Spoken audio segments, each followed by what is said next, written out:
Este podcast é uma realização O Historiante.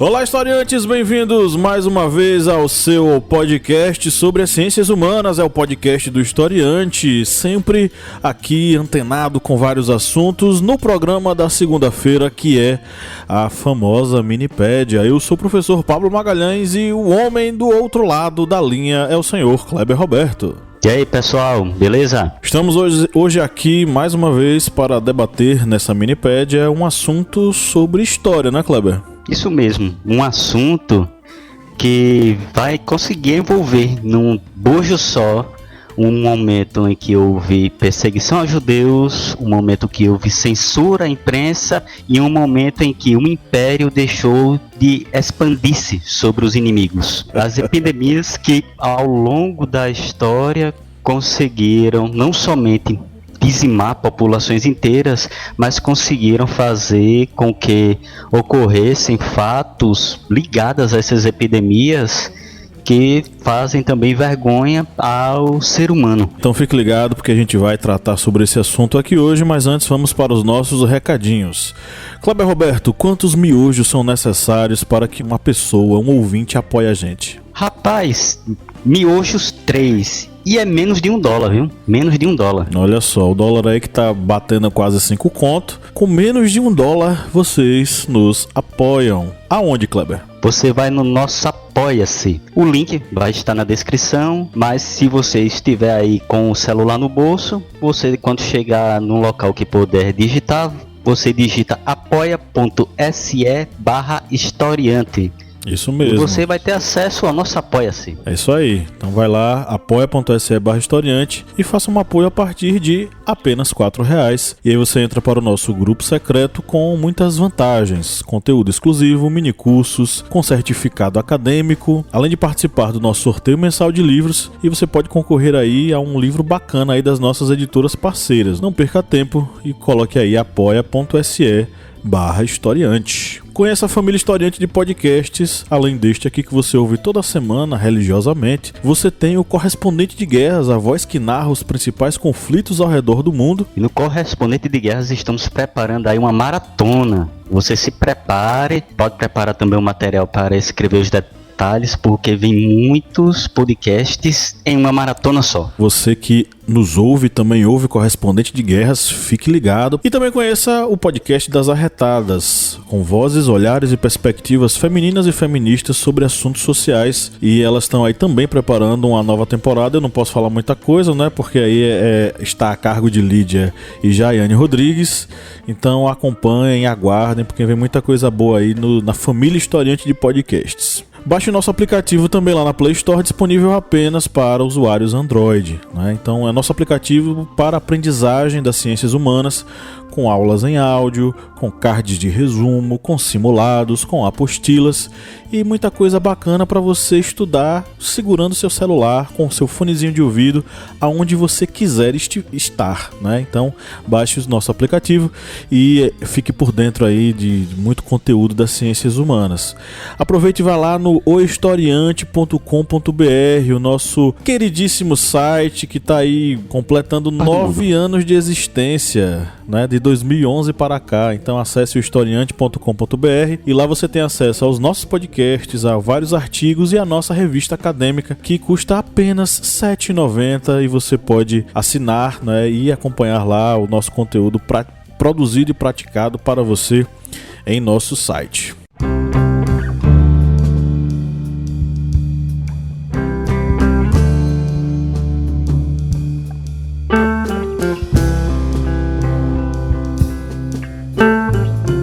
Vamos agora para a nossa pauta, né? Em tempos de coronavírus, né, ou Covid-19, o que esperar da humanidade? Eu acho que olhar para trás nos ajuda a ter uma ideia. Isso mesmo, pois a humanidade já se depara com várias epidemias e pandemias desde a antiguidade. Não é algo tão recente, não é algo que se restringe apenas à gripe espanhola ou à peste negra medieval. É algo que vem desde a Guerra do Peloponeso, que é uma das primeiras citações sobre epidemias. Conviver com epidemias é algo muito antigo, também tem muito a ver com o nosso modo de entender como a gente adoece ou entender como a gente deve se higienizar, etc e tal. A gente não tinha muita noção sobre essa questão e esse aprendizado aconteceu ao longo de gerações e gerações, de reinos e reinos, de impérios e impérios, onde a noção de higiene ela não estava associada necessariamente à saúde. Essa é uma discussão, inclusive, que apenas a ciência médica no século XIX e no século XX é que vão conseguir propagar com mais propriedade, associando higiene com a questão do adoecimento. Mas de lá pra cá aí você vai ter, enfim, uma série de epidemias que assolaram a humanidade, né? Uma das primeiras que podemos citar, como já disse, vem lá da Guerra do Peloponeso, é a peste de Atenas. Isso há 430 anos antes de Cristo. Isso foi no momento em que a Atenas ela ficou sob cerco dos exércitos de Esparta e seus aliados. E essa peste, a peste de Atenas, chegou a dizimar 35% da população da cidade. E chegou até matar mais de 5.000 hoplitas e cavaleiros, ou seja, os guerreiros atenienses. Segundo estudos mais recentes indicam que essa peste foi causada pela febre tifoide. Me recordo também que existiam estratégias de cerco associadas, por exemplo, ao corte de água, associado ao corte de fornecimento de alimento, que acabava propiciando que esse tipo de doença acontecesse, né? Esse tipo de peste, como chamavam de forma genérica. Com o corte dos alimentos, com o corte de fornecimento de alimentos e o corte de fornecimento de água, essas pessoas dentro do cerco elas vão consumir aquilo que tiver disponível lá dentro para eles. Em muitos casos, eles acabavam consumindo comidas apodrecidas e bebendo uma água já apodrecida com péssima qualidade. E isso acabava propiciando, né, enfraquecendo aquelas pessoas dentro da cidade, da cidadela, enfim, que estava sendo cercada, e acabavam, né, permitindo que esse tipo de coisa acontecesse. E quando nós falamos de cerco, nós lembramos também que na Idade Média, uma das práticas dentro dessa, digamos, dessa ciência dos cercos, dos sítios, era pegar corpos de pessoas mortas com algum tipo de doença, até animais, e jogar dentro da cidade, catapultar para dentro da cidade, porque ia estar jogando a doença lá para dentro. Cara, e você me fez lembrar aqui de um game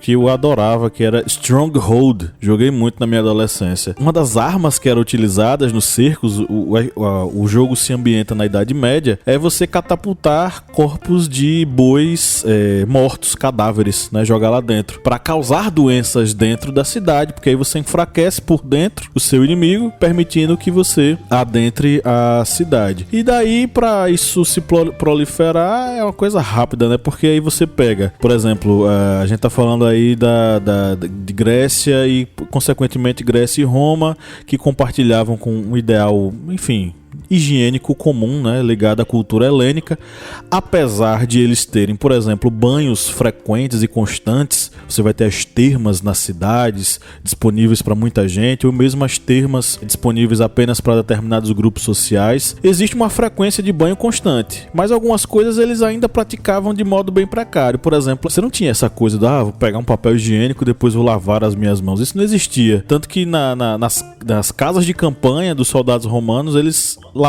limpavam a bunda, literalmente, né, limpavam a bunda, com um bastão, com uma esponja na ponta. E o mais legal, e aí quem tá ouvindo vai ter agora um enjoo, a mesma esponja que limpava a bunda de um, limpava a bunda de outro. Eles higienizavam, entre aspas, passando numa água corrente que passava entre as valas lá que eles usavam para defecar, né? Então aí você já sabe, dentro desse contexto, né, a gente fala muito hoje sobre lavar as mãos com assiduidade, passar álcool gel. Imagina isso naquele tempo. Quando nós falamos de controles sanitários ruins e também na Idade Média, epidemias na Idade Média, nós lembramos aquela que é considerada como a maior e mais mortal epidemia da história, né? Que foi a peste negra. Há alguns relatos que afirmam que ela veio da Ásia. porque foi uma doença que afetou toda aquela região da chamada Eurásia, né, da Europa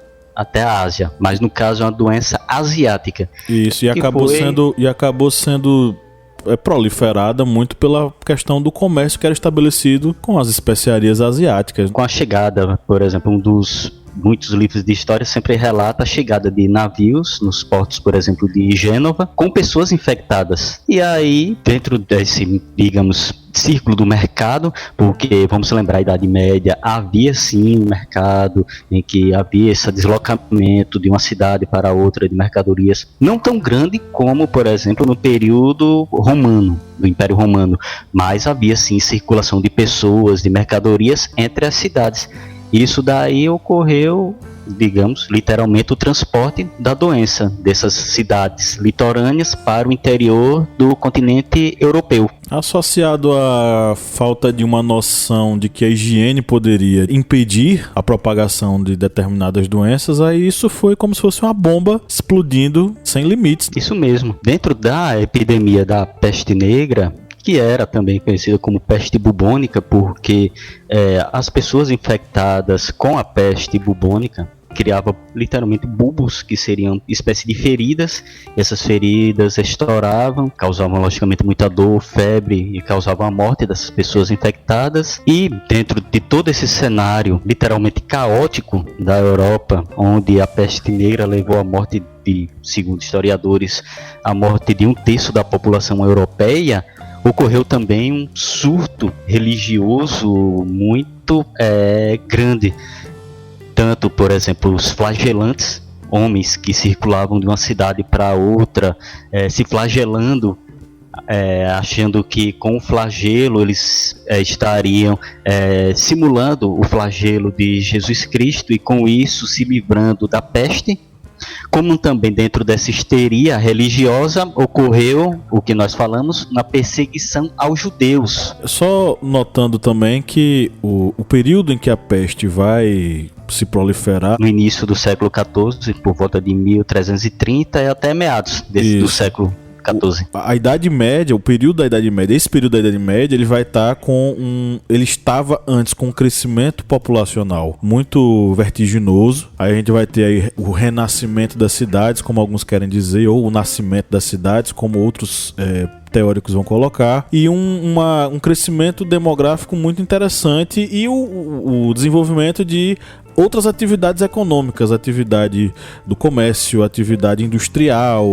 Algumas pessoas falam sobre uma revolução industrial dentro da Idade Média. Enfim, um crescimento populacional, econômico, industrial constante. A peste vai fazer com que os níveis populacionais recuem para níveis da Alta Idade Média. Então a gente vai ter um recrudescimento muito forte e a partir daí, obviamente, como o Kleber já falou, um aumento dessa perspectiva religiosa, vendo a peste como um flagelo de Deus, como um castigo de Deus, o aumento aí do controle dos eclesiásticos, da própria igreja sobre essas pessoas, um retorno muito forte aí de uma ideia de uma religião mais secular do que necessariamente algo dissociado da vida comum.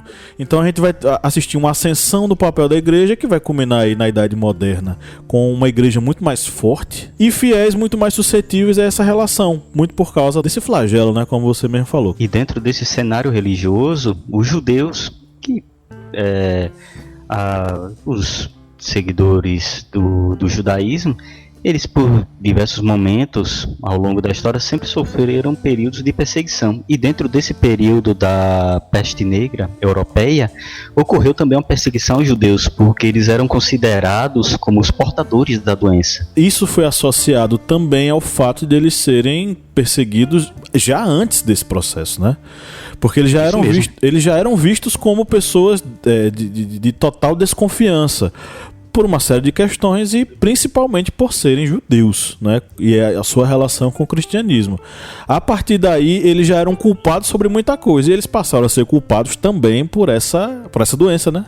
Isso mesmo. E os judeus, eles foram perseguidos, foram mortos em várias cidades, já que havia todo esse fanatismo religioso por trás desse período, já que se tinha cidades em que havia morte praticamente de toda a população. 95% da população de uma cidade morria. Outras vilas menores havia a morte total de sua população. Devemos lembrar também que era um período em que não havia um desenvolvimento da medicina tão grande. Você, por exemplo, quando pesquisa sobre a peste negra medieval, sempre vai ver aqueles doutores, aqueles médicos medievais com aqueles bicos, tipo bico de corvo, bem alongado, e eles colocavam ervas aromáticas dentro desse bico, acreditando que eram os ares, os fluidos que estavam no ar que causavam a peste. E na verdade eram as pulgas dos ratos que aproveitavam, como bem lembrado pelo professor Pablo, dentro desse cenário em que não havia um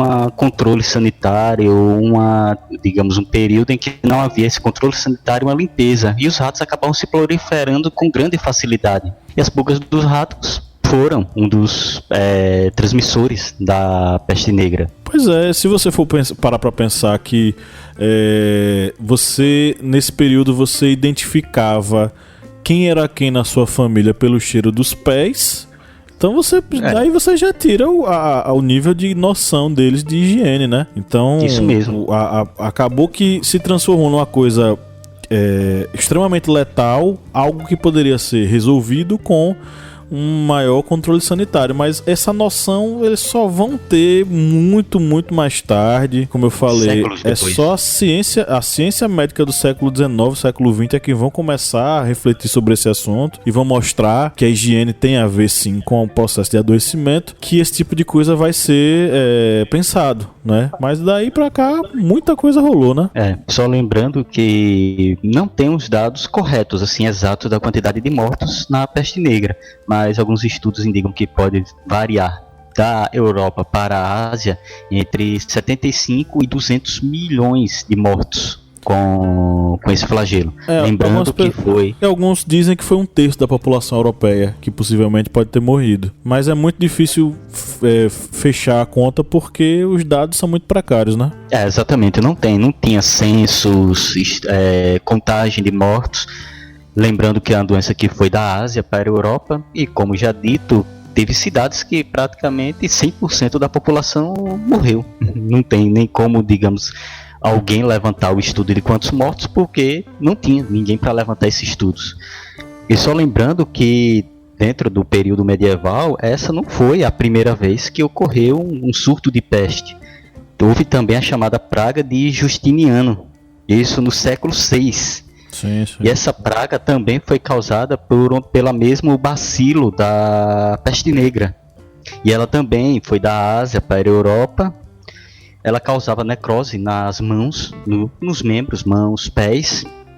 E também, dado esse período que não havia uma contagem, censos, contagem de mortos, mas acredita que o número de mortos da Ásia para a Europa pode também ter chegado à casa de 100 milhões de pessoas. Mas aí, logicamente, não se tem um número exato dado a dificuldade de censo, de contagem de mortos nesse período. E a própria noção sobre isso não existia, né? As vias de conexão comercial também foram muito fundamentais para essa difusão desse tipo de praga, né? Porque aí você vai ter contato com muitas pessoas, a circulação entre muitas pessoas, e aí você caminha, né? Da Ásia até a Europa. E lembrando que a praga de Justiniano é considerado um dos elementos principais para a interrupção da expansão de Justiniano na reconquista dos antigos territórios do Império Romano Ocidental, porque Justiniano ele estava tentando refazer todo o Império Romano, tanto o Império Romano Oriental como o Império Romano Ocidental, mas dado a esse surto dessa praga que foi até batizada com o nome dele, devido a essa praga, houve a redução, logicamente, de pessoas para trabalhar na agricultura, para fornecer alimentos, também na quantidade de soldados, de mão de obra, e aí deu-se aquela interrupção nessa expansão e reconquista que ele estava tentando fazer na Europa Ocidental, refazer o Império Romano. E quando nós falamos de guerra, nós lembramos aquela que também é considerada a maior pandemia, isso aí em escala mundial. E foi um vírus, uma doença que se aproveitou da Primeira Guerra Mundial. E nós estamos falando da gripe espanhola. Pois é, gripe espanhola que tocou o terror em muita gente, hein? Foi. E ela não surgiu na Espanha, viu? Isso daí foi o nome dado, gripe espanhola, porque da Primeira Guerra Mundial, que esse vírus até se aproveitou da Primeira Guerra Mundial para se expandir, ela surgiu nos Estados Unidos. Foi a primeira onda da gripe, que era para ser gripe norte-americana, mas se tornou gripe espanhola, ela surgiu nos Estados Unidos.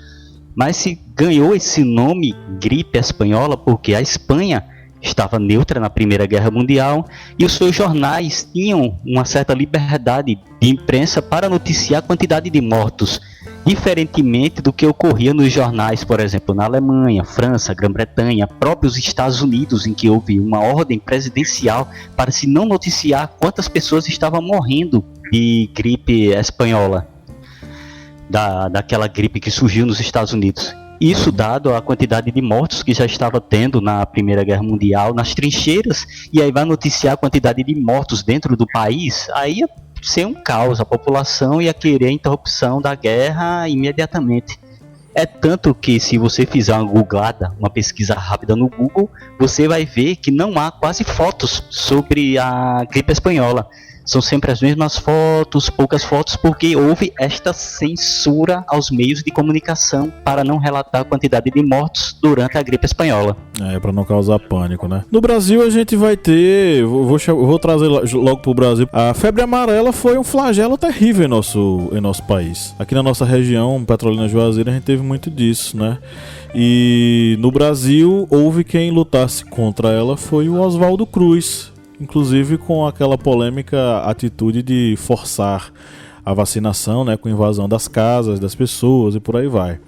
No Brasil a gente tinha esse problema muito grande, né, da questão da higienização e principalmente dos espaços urbanos tão propensos à proliferação desse tipo de doença. Oswaldo Cruz acabou conseguindo promover, né, uma política de saúde, ainda que tivesse começado na força, né?